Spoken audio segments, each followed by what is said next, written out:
తాడేపల్లిలో మాజీ సీఎం జగన్ మాట్లాడుతున్నారు. లైవ్లో చూద్దాం. కనిపించేటి ఏమిటి అని అంటే చంద్రబాబు గారు అన్ని రకాలుగా ప్రజలను మోసం చేసిన తీరు తేటతెల్లంగా కనిపిస్తుంది.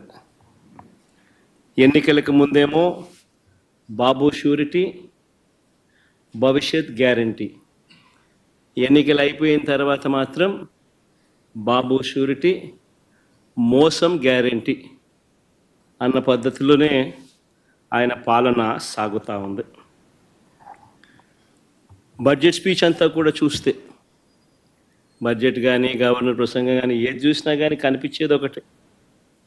గవర్నర్ ప్రసంగంలో వీళ్ళు రిప్లై ఇచ్చేటప్పుడు కానీ, బడ్జెట్ స్పీచ్లో కానీ ఎక్కడ చూసినా కానీ మనకు కనిపించేటివి రెండు కనిపిస్తాయి. ఒకటి పరనింద, రెండు ఆత్మస్తుతి. ఈ రెండు మాత్రం బాగా ప్రస్ఫుటంగా కనిపిస్తాయి.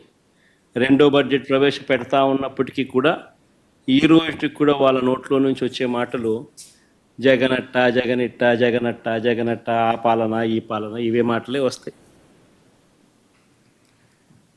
కానీ ఎన్నికలప్పుడు వాళ్ళు ఇచ్చిన మాటల విషయం ఏమిటి, ఎన్నికలప్పుడు వాళ్ళు ఇచ్చిన హామీల విషయానికి ఏమిటి, వాటికి సంబంధించి ఏం చెప్తున్నారు, ఆ సూపర్ 6, ఆ సూపర్ 7 విషయాలు ఏమిటి, ఆ మేనిఫెస్టోలో మీరు 143 హామీలను ఇచ్చారు, ఆ 143 హామీల పరిస్థితి ఏమిటి అని చెప్పి అడిగితే మాత్రం వాళ్ళ నోట్లలో నుంచి ఏ ఒక్కరి నోట్ల నుంచి కూడా సమాధానాలు కూడా సరిగ్గా రావు.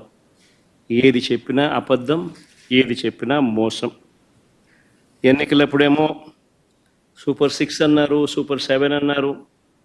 ఏకంగా ఒక మేనిఫెస్టో రిలీజ్ చేశారు. ఆయన దత్తపుత్రుడు ఇద్దరు కలిసి రకరకాల పద్ధతుల్లో పోజులు ఇస్తూ జగన్ చెప్పిన దానికన్నా ఎక్కువ చేస్తున్నాము అని చెబుతూ ఇంటింటికి బాండ్లు కూడా ఇచ్చారు. బాండ్లతో పాటు కరపత్రాలు కూడా ప్రచురించారు. ఇవన్నీ కూడా ప్రతి ఇంటికి కూడా పంచడం జరిగింది. అధికారంలోకి వచ్చిన తర్వాత రెండో బడ్జెట్ ఈరోజు ప్రవేశపెట్టారు. మొదటి ఏడాది అయితే టోటల్గా కేటాయింపులు చూస్తేనే అరకొర. అది కూడా బడ్జెట్ వరకే. ఇచ్చింది ఎంత అని చూస్తే ఒక పెద్ద బోర్డు సున్నా కనిపిస్తుంది.